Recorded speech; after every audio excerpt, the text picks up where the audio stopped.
that's a wrap on Gencon. And I know you're just joining us for this video, and you're intrigued because the title is something along the lines of why we didn't vlog. Why we didn't vlog Gencon. And also, why my door is deciding to alert you that it's open. This is gonna be, honestly, that's so annoying. We're gonna be right back. This is going to be a bit of a hybrid. It's a combination of us going to Gencon.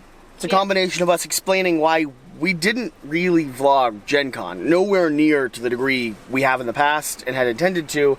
And at this point, it's also a story about us sprinting from Gencon back to Maryland.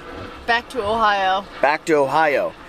About 15 hours, 4 or 5 videos that we need to record, and a time span of just under probably 30 hours to do it in. Less than 24. So, yeah, if that's caught your interest. We are on the road to Gencon. And I've recorded this intro about 5 times at this point. I'm getting a little tired of it. So many times. She doesn't even want to engage with it anymore. No. It is the middle of the night. I'll tell you the important points. It's the middle of the night. We're riding in Betsy. We're heading to Gencon. It's the middle of the night because today was Yom Kippur and we couldn't leave any earlier. And we're gonna vlog for you. Okay. Yeah. We're just, I mean, that's about sums it up. I don't even know why I need to keep talking. You don't. So we're going to hit the road, get down to Gencon. We are spending all 3 nights in the car because Betsy. This is how we do it. Because Betsy's the best. And yeah, we're just going to tell you the story of Gencon. We're going to let you know what we think, how the day goes, and ultimately what the very first convention back up and running is like. And I just sat on my Heath bar and I felt it break. Alright, we made it to Indy. Shira, hey. Devin. So CP. What's up? So Devin's all fancy. He got an Airbnb. We slept in our car last night. We're sleeping in our car again tonight, and then likely sleeping on the floor of his Airbnb the next day.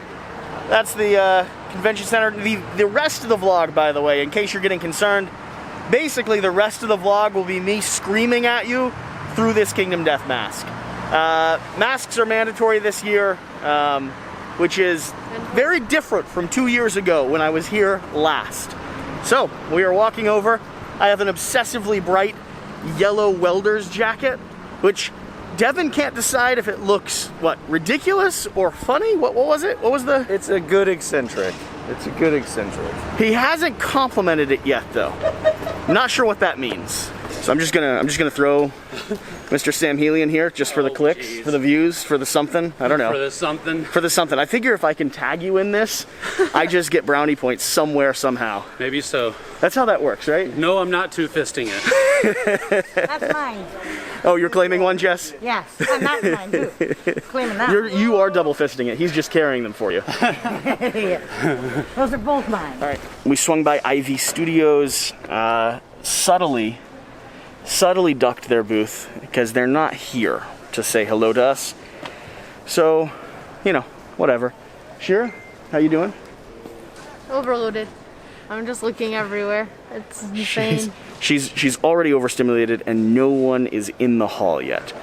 So, excited for convention? Not yet. No, scared. So, we made it to Board Game Co.'s house, which you actually might not be in the part of the vlog where we are here, but you're on the vlog early enough to know that we're explaining why we didn't film very much at Gencon. Very much at Gencon. 2021. And we'll do that on the road as we travel back to this location with you, but I did want to frame up and talk to you about our Gencon experience as a whole. Last weekend, I released 2019 footage before the world shut down, where I think a record 70,000 people had attended the convention that season. It was packed. This year was slightly different. Very much so different. This year was a lot less packed. I believe they capped it at 35,000. And they didn't even sell out of tickets. And they didn't even sell out of tickets. Each day was just varied. Additionally, there was room to move around. Yeah. There was a lot less vendors there. A lot of the big names didn't come this year. So many people didn't come. In the back of the whole entire hall, there was just empty space to sit at. Yeah, it was pretty fascinating, and you'll see that in a little bit of the footage that we have, but I want to set up and talk you through and just talk about our overall experience, because this was her first Gen Con, her first convention ever, period, and you're not a person that does conventions. No. And this... Maybe 10? Hello! We're on an escalator. We are. So fun. That's it. That was the whole vlog segment. That was it. Are you happy? I hope so. Because that's all you're getting. We could go back up. I'm done. And this was my third Gen Con, and our first convention back, kind of the size and scale that we are, but not our first convention as Quackalope. This was a really, really fascinating experience, and I think it's going to script and frame up a lot of what the future conventions that we have over the course of the next year are possibly going to be like. So, we left... Thursday night. So, we were not there Thursday. Right. Thursday was Yom Kippur, one of the high holidays in the Jewish calendar, and we were here in Cleveland fasting, praying, and doing all the services. Thursday night, pretty much right after the fast ended and we finished the services, we broke our fast with food, we went home, showered, packed a cooler of food, and loaded up the car and hit the road. Yeah. That morning, we ended up sleeping outside of a... Walmart. Myers. We almost slept outside of a Walmart. We traded up for Myers. Myers parking lot. Look, we're high class here. So we had a few things we needed to get. It opened at 6 a.m. because nothing's 24 hours anymore. Nothing. So we car camped for a couple hours. Got about 3 hours of sleep that night. 1.5. He's overestimating. Got about 3 hours of sleep that night. Now, I slept on the way down. You slept on the way down, which is why you're estimating 3 hours. I slept nothing on the way down, and I was a little sleep deprived. You did all the driving. So we popped into Myers while you got a few extra hours of sleep, extra half hour of sleep, and then made our way to the convention hall. So we were able to get a little bit early. We had an exhibitor badge, which was really great. We were doing some cool stuff with Ivy Studios and Mythic Games, which, by the way, they both had fantastic booths and just such a joy to be around. Jess was there, Sam Healy's wife. Yes. She was lovely. So that brings us to Friday, day one of the convention, and within an hour... I wanted to go home. No, I mean, you were crying. I was crying, having a meltdown. We got our badges, and Jesse's had his name on it, which is typical. Everyone knows Jesse Anderson from Quackalope. Mine just had special guest 1. And I was like... And it's my first con, and I'm sentimental in the fact that I like things with my name on it, especially if it was my first con. I was going to go find the perfect pin for it. I was going to get the little ribbons that you stack on underneath.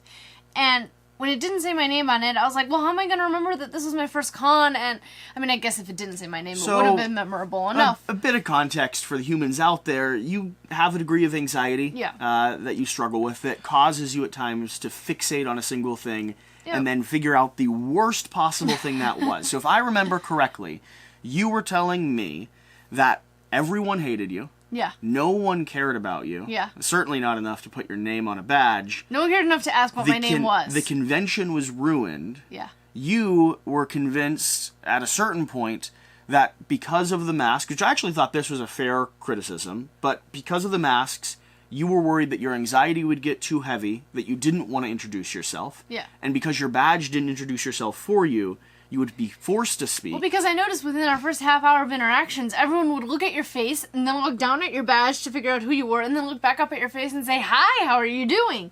No one knew who anyone was. You were mask blind too, almost. Had no idea. Mask blindness is one of the most interesting things I've ever faced.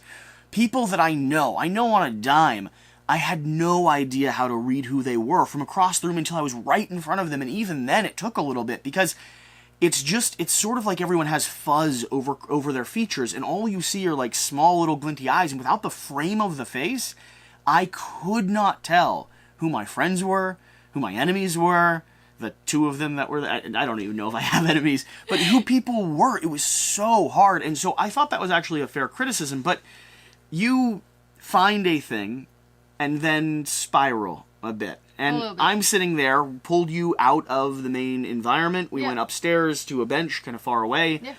Probably spent about 20, 30 minutes talking you through the process, figuring out what was actually going on. Yep. Not successfully pulling you out of a hole at all. No. Until you agreed, and it was your watch that dinged. I mean, I know you're trying to My subtly phone hide it. My phone's not even here. I don't know how it's dinging. That's my confusion part. Until you agreed that if I was able to hopefully address the badge, you'd be willing to work through stuff with me. Give it another shot, basically. And give it another shot. So within the first hour, we nearly went home, which did not I did help. tell him. I was like, yes. He's like, do you want to go home? And I'm like, yes.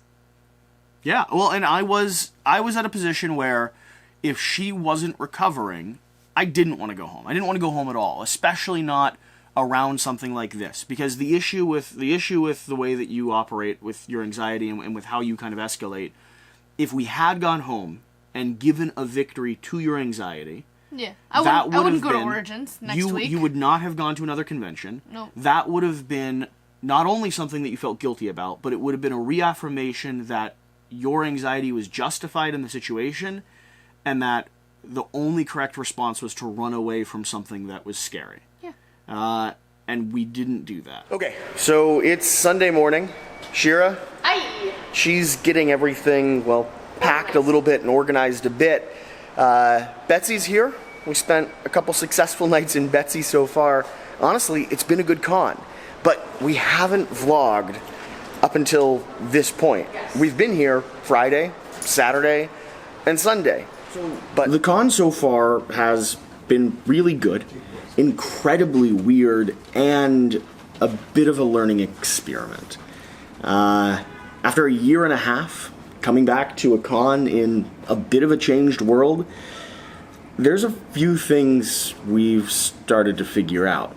Along with that, the combination of Yom Kippur and doing our very best to keep Shabbat meant that we didn't actually have a big window where we could be using this camera. But it still doesn't fully explain why we're just now starting to film. So, day one on Friday, we got caught up, ran around, handed out so many ducks. I mean, I think 250 or so ducks so far. Yeah, pretty much all the booths had them. People were walking around saying, "Is Quackalope here? We see ducks." But I also didn't want to have a camera in my hand the whole time. We've talked about vlogging on this channel before, and it, for me, takes away from part of the experience. Along with that, as someone who's never been to a convention before, And has lots of social anxiety, it was a little overwhelming, so I didn't want to carry the camera either. not only did she not want to carry the camera, she had no interest in being on the camera. Not yet. Today's better. And so we paced ourselves. On Friday, we set up, ran around, made a lot of connections. Saturday, we did our very best to keep Shabbat, which, if you're interested in how we did that and our thoughts on it, we do have some. We just won't go into detail here on the vlog. It was successful in its own way, and also needs some refinement moving forward when we travel to, conventions with Board Game Co. And then finally, today, Sunday, we're going to show you everything here. We're going to talk to you about the experience of Gencon, her first time, and my third, with a vastly different world.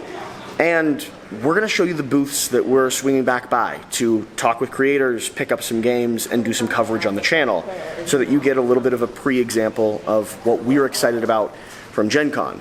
Oh, and before, if you're wondering why we paused, when we cross these doors, I'm going to be sticking on a mask. So we're on the way home, and I just cannot get enough of, flowing cornfields and just open plains. So I figured I'd pull over and film a quick segment of this. It's turning into fall, which is by far my favorite season, period. Shira's in the car, which you're sitting on top of, sleeping, and we're making our way back to Maryland. We've got about 8 hours in front of us. We'll get in about 1 a.m., and we have a lot of stuff to cover. But that's not the point of this. I want to start with reason number one that we didn't vlog at Gencon.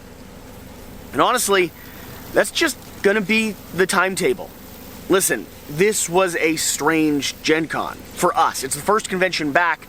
We are learning how to operate and run as a team, meeting everyone that we've been talking with and texting with for the first time in potentially years. And along with that, it was Shira's first convention. Now, that would have all been fine if it didn't also mix in with Yom Kippur on Thursday, meaning we were not on the road or at Gencon at all for that. crossed with us traveling down Friday, doing our best to keep Shabbat on Saturday, which means we didn't have access to technology at all, and then wrapping up and closing things off on Sunday.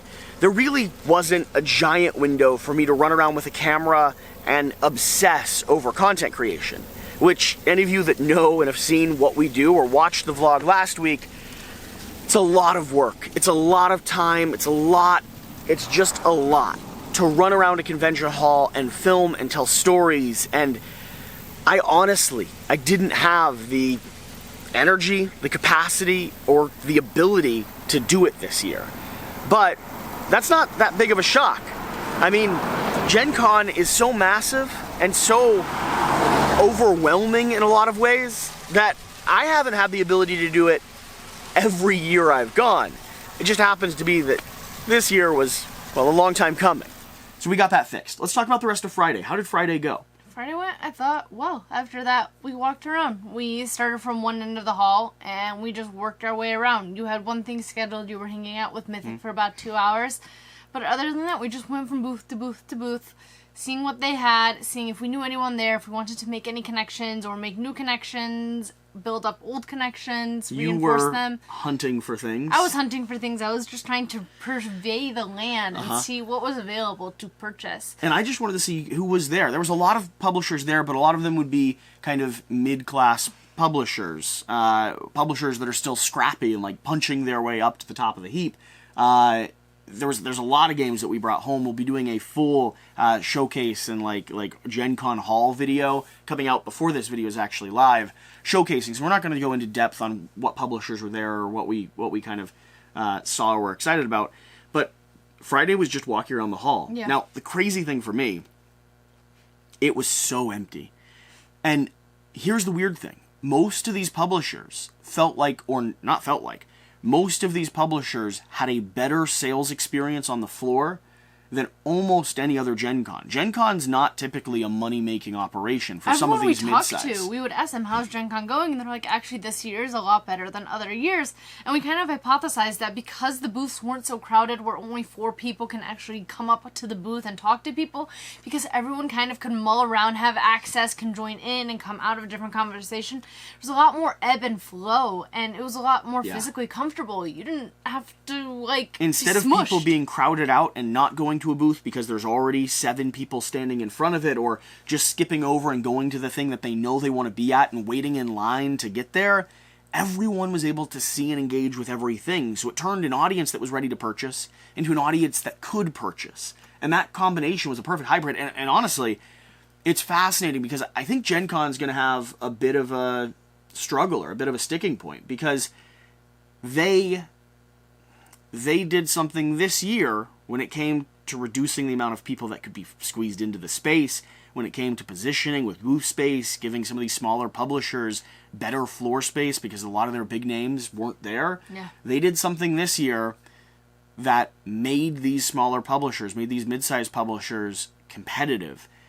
And I don't know that they can go back to the type of con they had before without losing or creating a lot of bad will with some of these other industry folk. I have a video that I'd like to do, and I'm still figuring out how I want to do it, but Gen Con for years has had a policy around buying floor space. Like, small publishers would work their way in. They'd be demo booths. They'd be opening tables where all you are on a cardboard table for like 2 hours with your demo. And then you slowly get to the point where you can buy floor space. And if you don't buy your floor space, every single year, you'll lose it. You'll start back at 0. Gotcha. And so that's been the way Gen Con's operated. And a lot of these publishers that have their floor space have it because they've purchased it and they've continued to purchase it. Mm-hmm. Except for this year. All these mid-sized publishers, all these small publishers that said, we're going to do Gen Con. We're going to fill the floor space. The big companies weren't making it. International companies weren't making it. The floor was filled with indie publishers. And I've got a soft spot for indie publishers.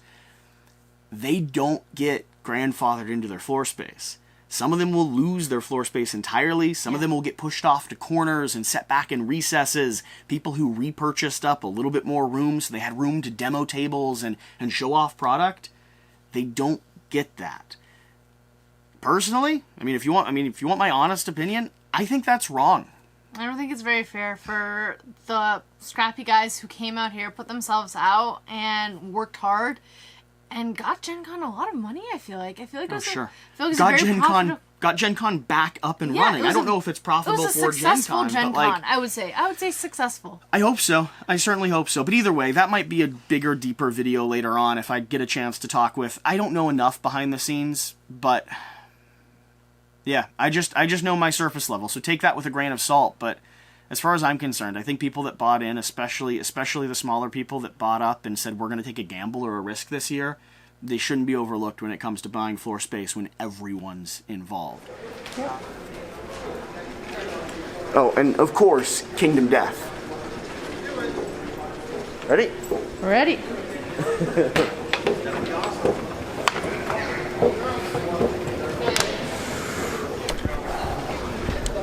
We've also obsessively dressed in yellow, from a yellow welder's jacket to yellow hoodie, Yellow skirt. a beautiful yellow skirt. It's been a collection of ducks, because with masks on, I'm face blind to everything. I can't recognize a single person across a room or even directly in front of me. So we had to do something that helped us stand out just a bit. Also to find each So one thing you'll immediately start to notice about Gen Con this year is that there's going to be actual room. There's hallways that are open, there's almost no lines to stand in, and really, it's kind of nice. You can get to almost any booth you want. You can play and demo and test a lot of games, and for you, you're not constantly surrounded by warm, sweaty people. So when they say there's a lot of walking to be done at the Gen Con, they aren't joking. My feet from each day have been so sore. My back as well. And I'm starting to lose my voice from trying to shout through the masks. Even though I know I don't need to shout, it's kind of a weird thing. Like, you're like, can you hear me? I have a mask on. People are starting to realize how humid the South is. Oh. Because this is just a bunch of funk. It's fine. It's all right. We've been doing it. But it does make for a different con experience. My voice left by day 2. And normally that's the thing that saves for day 3. Now you're mentioning a lot of walking. Mine is losing today. You're mentioning a lot of walking.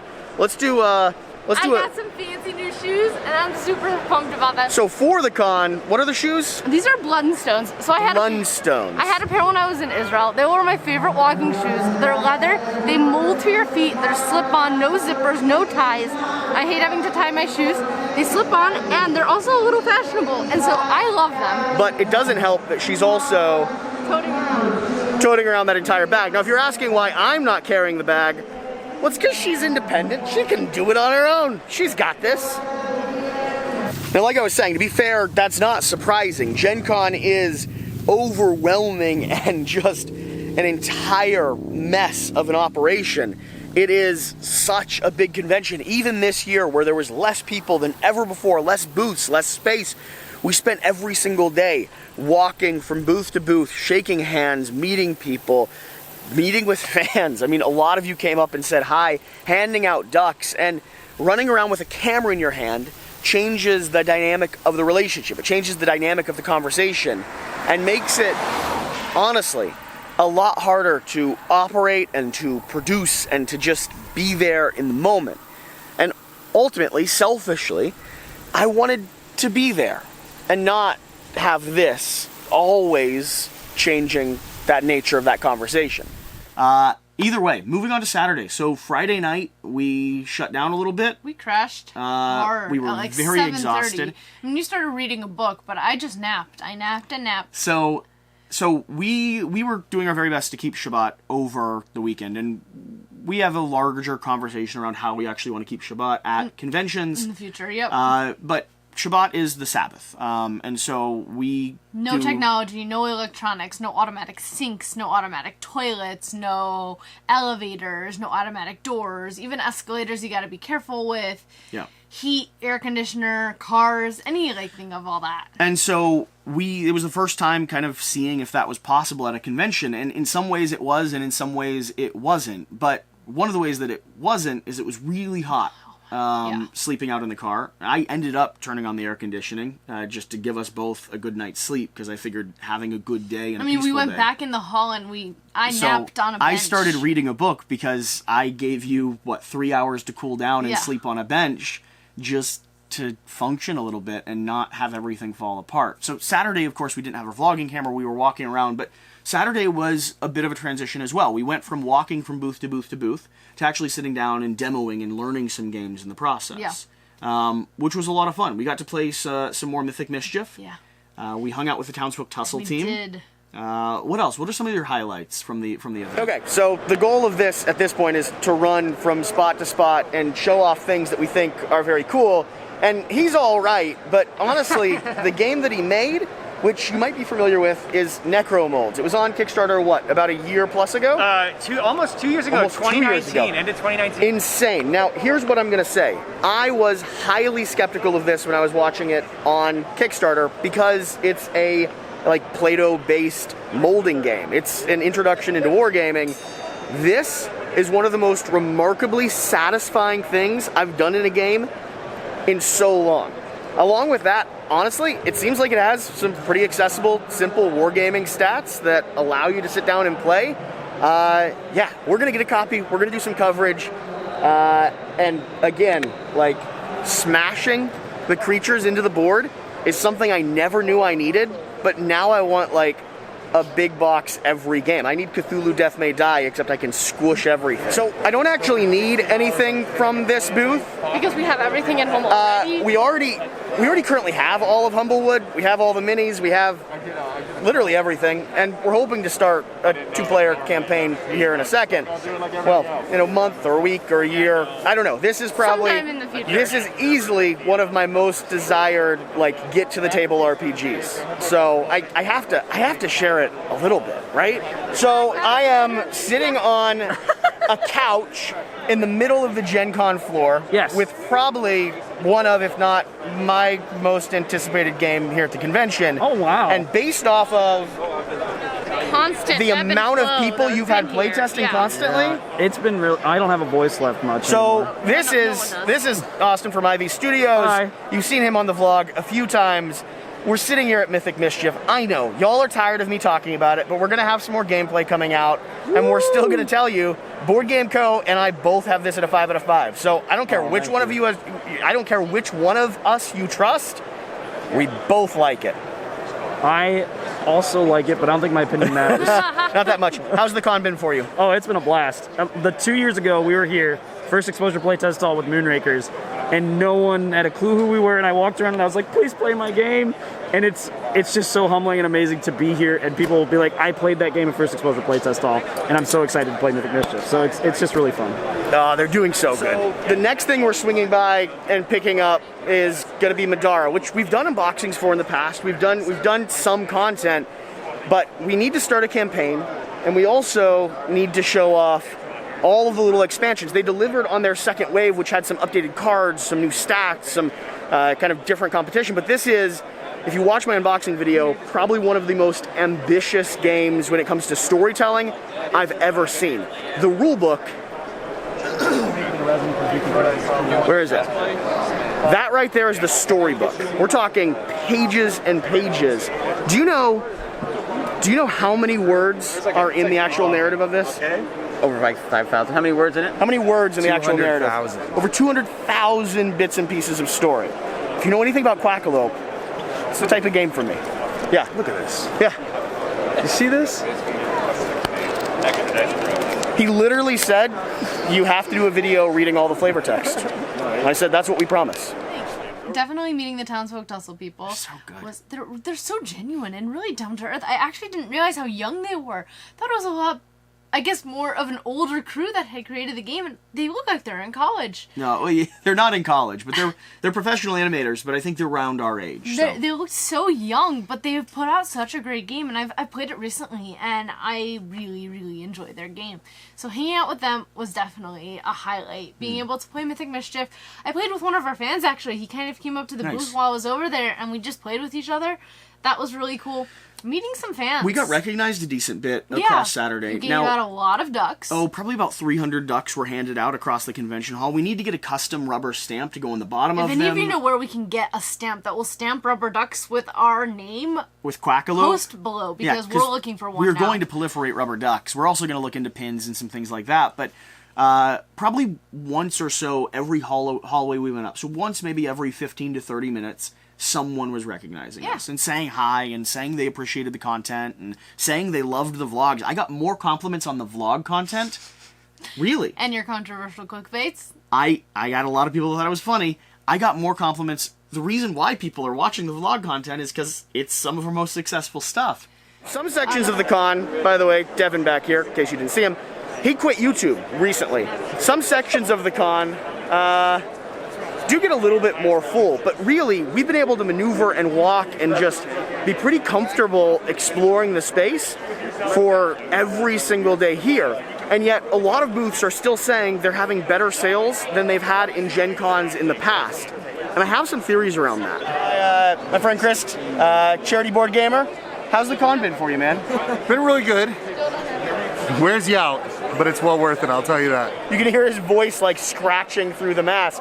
You've been running demos all convention, right? I've been running all demos, and then we did a community meetup last night, which was just wild. What's crazy is that at the community meetup, I think I only played one game, so. It's about how it goes. It is. So, first convention of the year. Yes. Mr. In the case you can't recognize him, because I'm having trouble recognizing anyone. I know, right? This is Mr. Sam Healy. Now, Sam, hello. I do have a story for you. Okay. I saw a close friend of yours. Yes. Someone by the name of Ton Vassal. Okay. And the second thing he said to me after hello. Second thing. After hello was, "You stole my Sam from me." I'm not owned by anyone.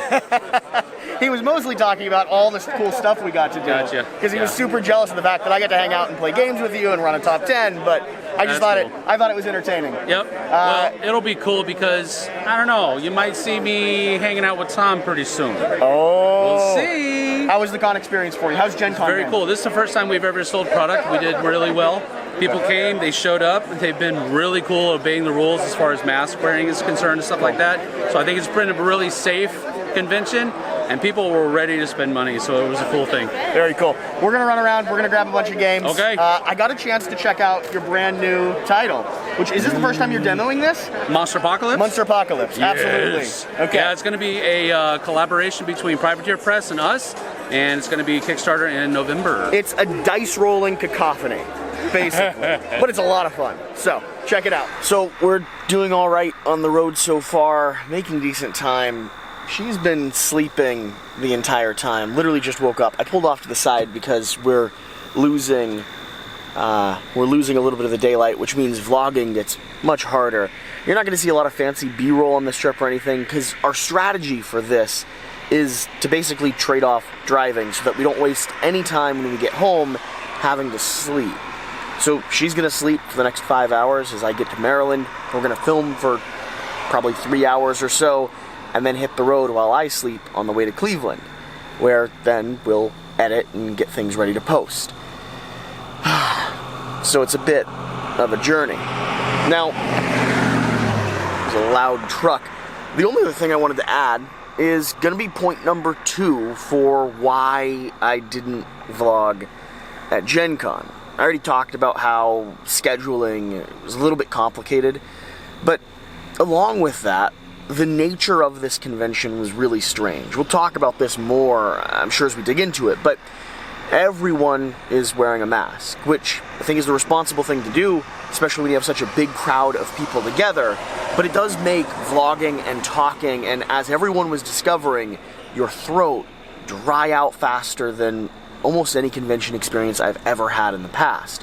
You've got this warm, humid space in front of you, and if you're trying to talk and project constantly, my voice was gone by midway through Saturday, and that's not good because I needed it up and running for Sunday. And so that compounded the desire to not be able to engage, not be able to talk, not be able to be personable and see reactions and the human element of the conversation, along with the fact that I was just having a hard time, well, keeping my voice alive. You can hear it cracking a few times as I'm recording this. So that was another reason why we didn't vlog at Gencon. And then Sunday, so Saturday night, we hung out with a few different publishers. We went out drinking a little bit, which was a lot of fun. Met some people that we hadn't been able to connect with before because we'd only been talking with them online or digitally. And so that was just a really good evening. Had a lot of fun hanging out with Devin, hanging out with Jeff. And Jan.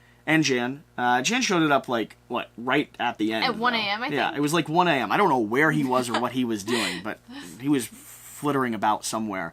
Sunday we did a final swing through, saying hi to people, touching base, picking up games that we had said we were going to come back from Saturday. Saturday we really didn't pick up or do any purchases or kind of interactions, but Sunday we went around from booth to booth to booth. We remembered we wanted to pick up this game, demo this game. Saturday we focused on what do we want to engage with. And then on Sunday, we went back through and we talked with the publisher. Of course, doing content here on the channel, some of the games we were able to get as review copies, some of the games we purchased. Yeah. And that's always just a fun conversation because we were able to walk up and we were able to say, there's some people that approach the board game convention space as a way to get all the games possible. For me, that's way too many responsibilities. Instead, for me, it's an opportunity to really get a chance to check out titles in person, see what they're like, because the digital space is never quite as good as you'd like. Also, hear from other people at the con, what games they're anticipating, because that kind of gives us a clue into where the audiences are going to want to look. And there was one game that we kept hearing from multiple people that we ended up just kind of purchasing as, at the very end of Sunday, we're we have heard this from so many, both publishers and fans, that we've just got to get a copy. Sam! Hello! Can I confirm that we're doing the duck expansion? I mean, they're in the forest. There is ducks in the burning forest. Look, I've advocated for lighting a duck on fire and having it run across the board. You'll have seen Fire Tower coverage on the channel before. I like this man, so I'm going to stick him in the vlog. How's the con going for you? Going good. Best con we've ever had. Yeah? Yeah, hands down. This has been amazing. Why do you think that is? I think people were ready to buy some board games after not being able to buy any in person for a couple of years. So we just picked up 2 more games from Plan B back here. We got Equinox and Great Western Trail. Now, if you don't know, Great Western Trail is Jan's #1 of all time. She's never played it, and I'm super excited about the new version of it. So, over here, there's some good things happening. And then at State College, I'll hang out with my best friend. I want a selfie. How was the con? Amazing. Yeah, I had a lot of fun. So many awesome content creators and publishers and just people I love were here. And it was just a great opportunity to see everyone. And also I found a few gems that hopefully we can bring to the channel. Because there's some great... What game are you most excited about? And talk to rephrase the question. So... louder. Some of the games that I'm most excited about from the con... Oh, from the top? Yeah, louder. Okay. No, you can start there. Yeah, so some of the games that I'm the most excited about from the con are probably Iki. Iki's from a completely new publisher. I had no idea what it was about. And it's like a rondel game where you're building up actions. It's super, super cool and very affordable. There was also Luna Capital, which is from Devere, which was incredible. It's a card placement and tile laying game where you're just trying to score more points. Overall, there was some really good stuff at Gen Con, and in a very intimate setting, which made it even better. I mean, when I recorded Gen Con 2019 as scrappy young Quackalope, I spent the entire time filming.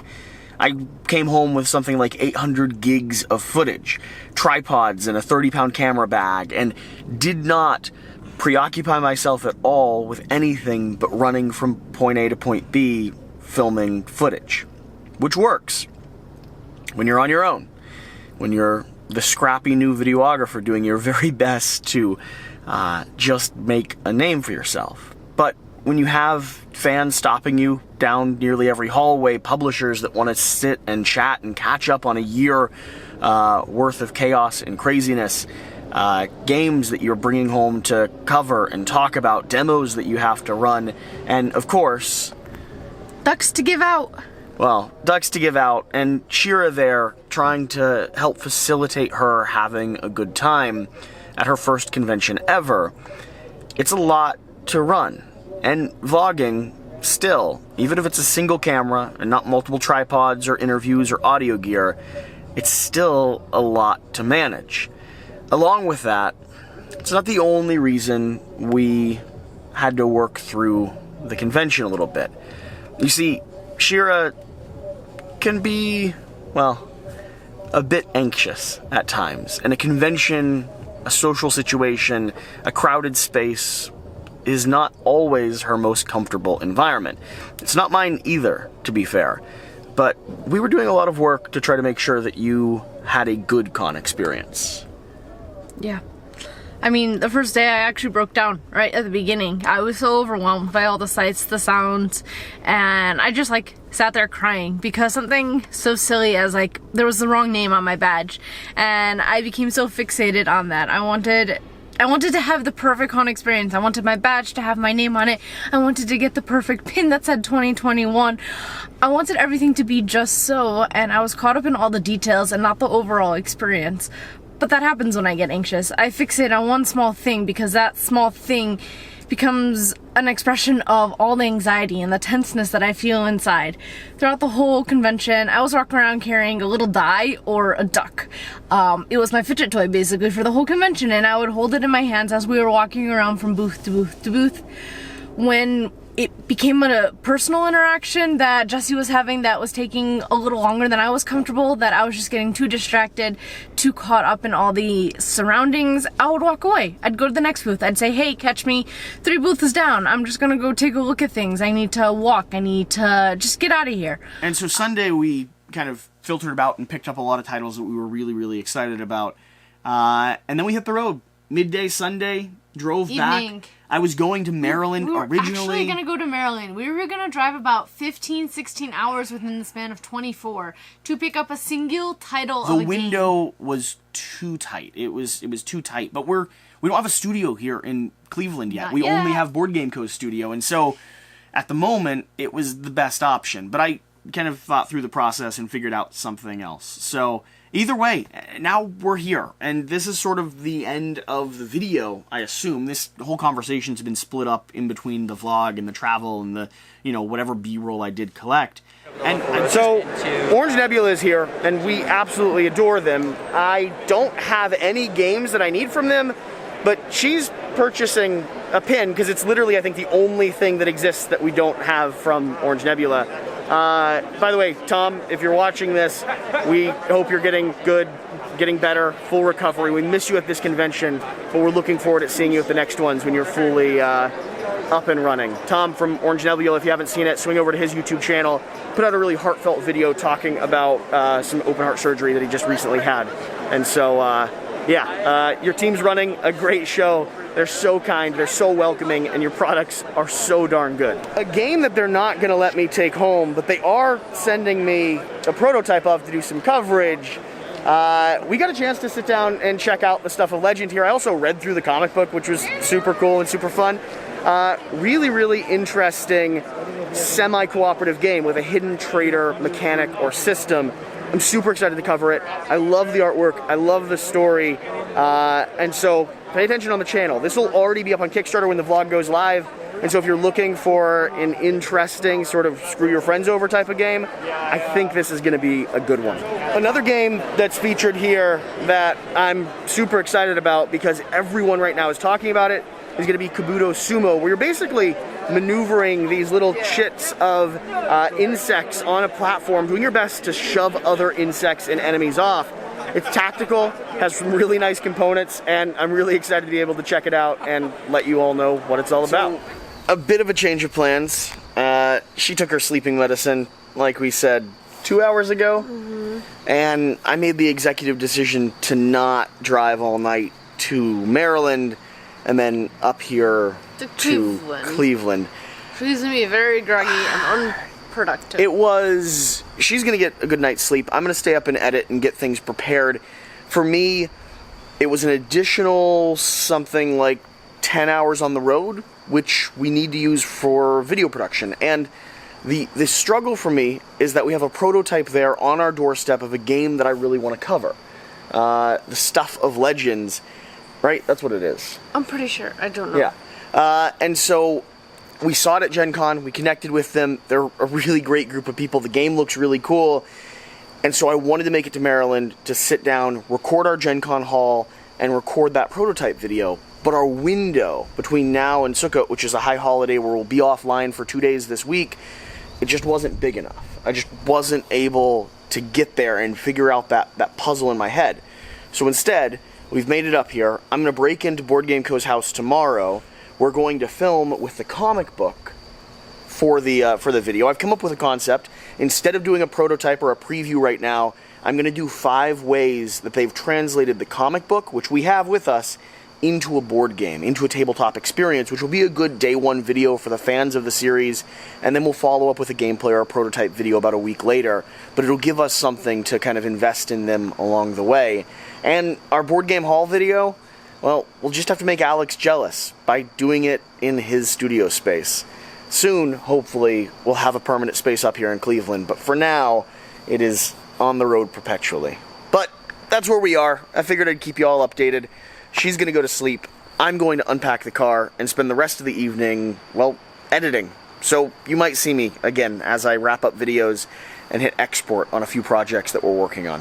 All right, we made it to Alex's. I have to make sure I don't give away his address, especially when he's not even here. I mean, he publicly gives it out for people to send him things. Only to, like, publishers and stuff. Either way, you all are invited and also not invited at all. Whatever the case, last night, on the road trip back, we were talking about some of the reasons why we didn't vlog at Gen Con, or at least didn't vlog much at Gen Con. And you were talking a lot about your social anxiety, the sort of struggles that you have.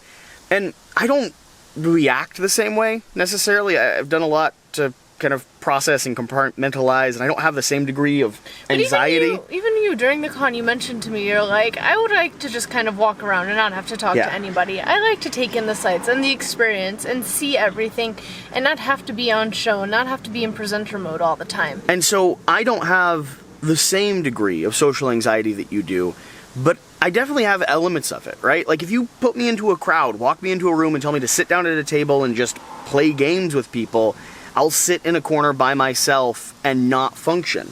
I'm good at being me. I'm good at going booth to booth and shaking hands with a publisher and talking about production and video, and outside of that, it can be really difficult for me in a giant convention. And I'm actually really grateful that the convention was so much smaller this year, because while we didn't vlog, we did get a chance to experience it together and to work through both of our degrees of anxiety and to meet people and spend time and not feel like we're crowded. Like, I have had, while Gen Con has been an amazing experience twice for various reasons, I have also had a terrible time twice. It is the one convention that has burnt me out in the process of being there, made me feel like I just wanted to go home.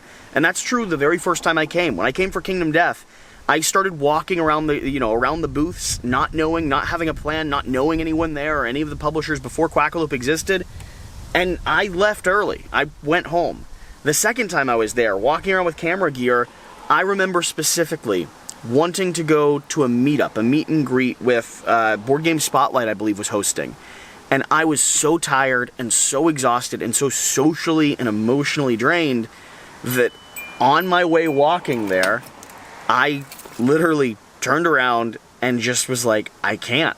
And I went out and I spent an entire evening just shut down and quiet and on my own. So in par for the course when I asked to go home on the very first hour of the con. So in par for the course. And there were moments during this convention, I'm going to be honest, there were moments during this convention, a combination of not feeling like we're doing everything we needed to be doing, not feeling like we're being productive enough, feet being tired, feet being sore, being exhausted from sleeping in a car that was way too hot for the initial thing. Because we did car camp. Like, it's for me, it makes way more sense than spending $600, $700 for a weekend, and it allows us to do things like this. People always ask, how do we road trip like we do?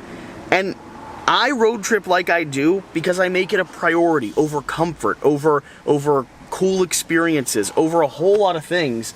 I make being able to be on the road the thing that's the most important. So I sleep in my car, we've slept in tents. We pack food in a cooler, we bring shelf-stable food, we don't go out to eat at restaurants.